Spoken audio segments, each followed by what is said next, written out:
murid, ada ruang sekolah, ada ruang bahasa, ruang pemerintah, ruang mitra, ruang publik, dan ruang orang tua.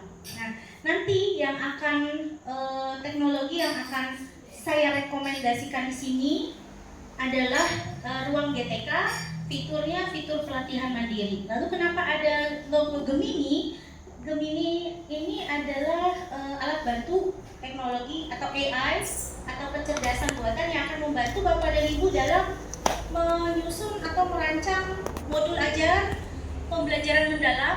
Nanti kalau Bu Haina adakan Pombel, kita bisa di situ belajar bersama bagaimana membuat modul ajar pembelajaran mendalam ataupun membuat generator RPP atau membuat generator modul ajar dengan Gemini AI.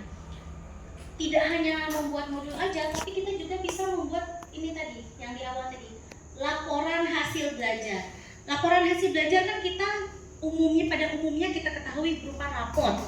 Nah, di dalam raport itu tertera nilai, tertera deskripsi. Akan tetapi kita bisa membuat menggunakan AI dengan cara memasukkan promptnya atau instruksi sehingga hasil belajar murid itu bisa dibuat dengan lebih spesifik, tapi dengan memberikan prompt yang juga spesifik seperti itu. Contohnya yang kita mau komunikasikan kepada orang tua tidak hanya nilai belajarnya, tapi juga perkembangan sosial emosionalnya, misalnya seperti itu. Ya, nggak masalah lah. Penting sudah ada dokumentasi sedikit. Ya, nggak apa-apa. Seperti itulah Pak, kami kalau di sini observasi demikian keadaannya. Saya tantangannya mengambil sekolah ini sebagai sekolah prioritas dengan tantangan listrik bisa jelek itu tidak masalah. Kemudian juga PID yang masih jumlahnya 1 di sini. Tahun ini rencananya akan ada tambahan lagi nanti PID-nya. Nah, jadi seperti itu keadaannya. Tapi walaupun demikian, tantangan yang kita hadapi, kita tetap semangat, kita tetap optimis seperti itu. Saya lanjutkan tanpa PID. Nah,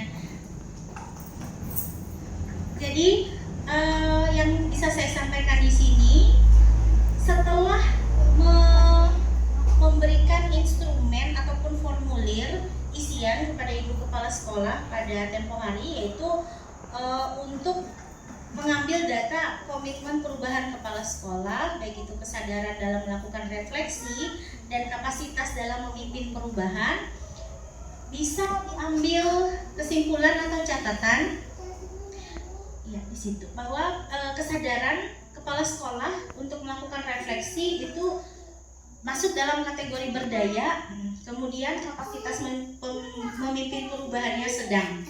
Lalu strategi pendampingan, perubahan berangsur, kemudian metode pendampingannya di sini saya ambil 3. Nanti mohon saran dan masukan dari Pak Korwas juga. Saya mengambil 3. Yang pertama mentoring, yang kedua consulting, yang ketiga coaching. Mentoring adalah ketika pendamping satuan pendidikan atau pengawas sekolah memberikan saran dan contoh untuk dipelajari oleh seseorang untuk meningkatkan kinerjanya. Consulting adalah ketika pengawas sekolah memberikan rekomendasi berdasarkan hasil analisis untuk pengembangan organisasi. Dan coaching adalah ketika pengawas sekolah memberdayakan seseorang untuk meningkatkan kinerja dengan mengungkapkan potensi dirinya. Jadi nanti mohon sarannya, apakah 3 metode itu terlalu banyak atau saya fokus dengan 1 atau 2 metode saja seperti itu. Karena di sini saya juga masih belajar. Saya efektifnya turun ke lapangan itu baru 5 bulan. Jadi saya juga bisa istilahnya dibilang anak kemarin sore sebenarnya di profesi ini. Jadi mohon saran masukannya karena saya masih belajar. Nah, kemudian terkait pemanfaatan teknologi, masih dalam hal pemanfaatan teknologi, kami memiliki microsite atau microsite sekolah binaan, yang mana di dalam microsite tersebut ada ruang-ruang untuk misalnya folder yang ini untuk surat-surat edaran. Contohnya setiap surat edaran yang masuk dari Dinas Pendidikan itu, misalnya surat edaran Bapak Ibu diminta mengikuti Zoom atau webinar SPMB tempo hari dan hal-hal lainnya. Ada 1 yang sudah masuk sertifikatnya di Google Drive punya Ibu Ari, punya Ibu Arina ya. Itu literasi atau numerasi tempo hari Ibu, saya lupa.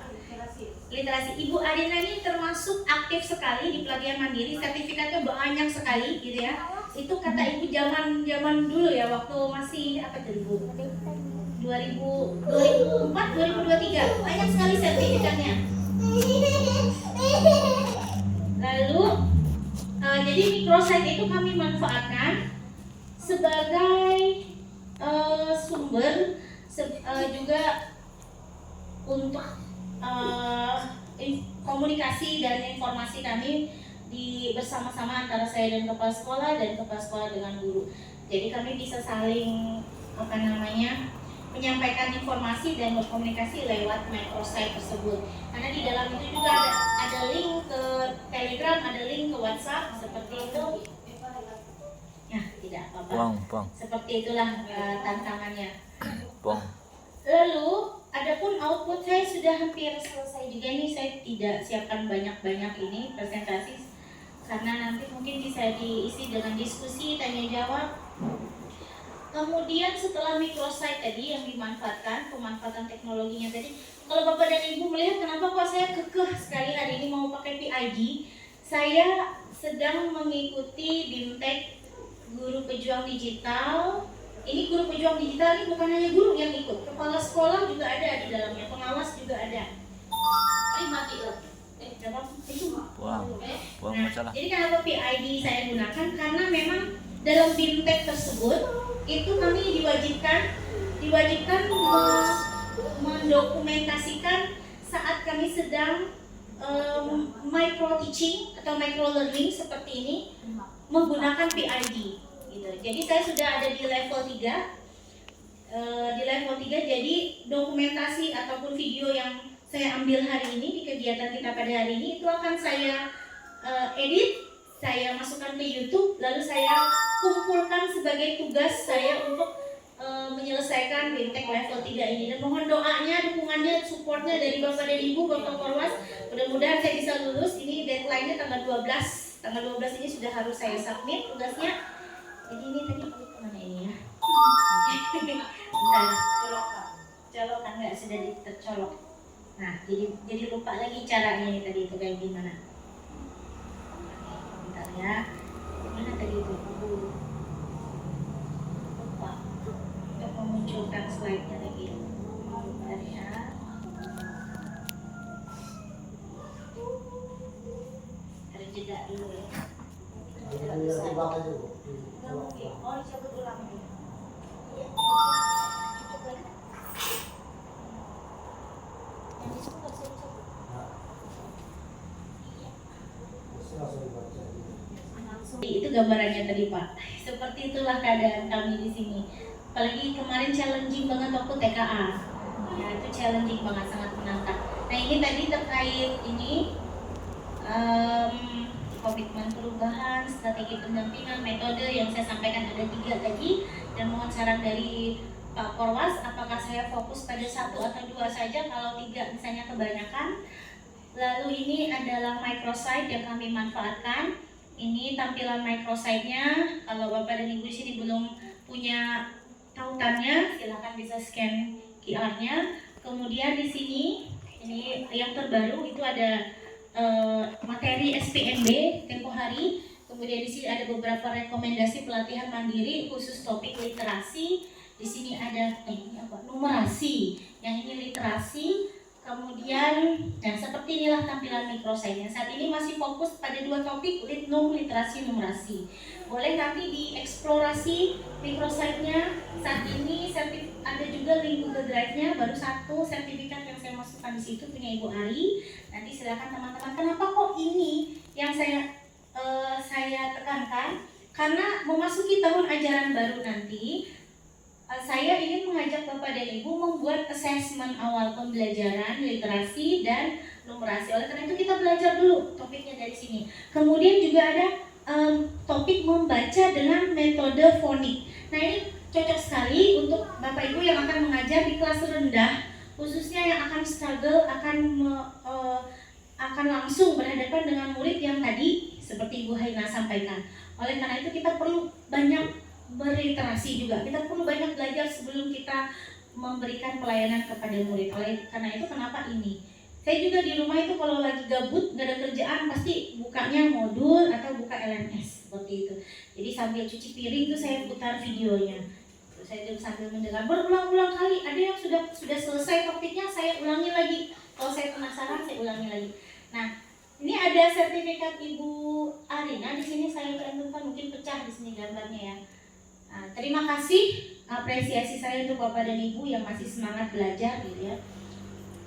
Nah, ini adalah output atau luaran yang diharapkan. Sebenarnya harusnya di sini saya juga serah terimakan dokumen, tapi karena dokumennya belum ada yang saya print, cuma saya sampaikan di microsite. Tempo hari ada pertanyaan terkait bagaimana sih RPP pembelajaran mendalam.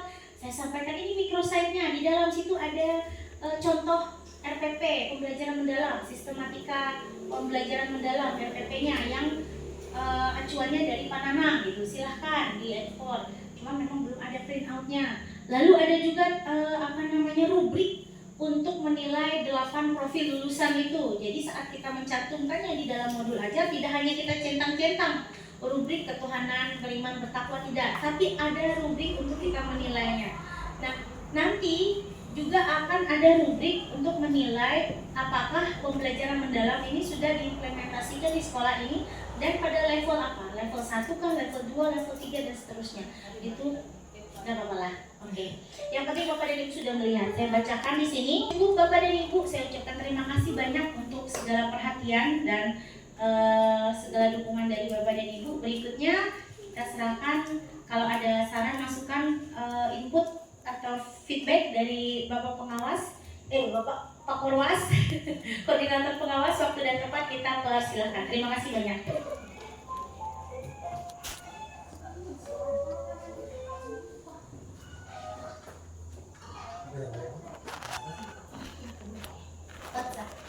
Video sendiri.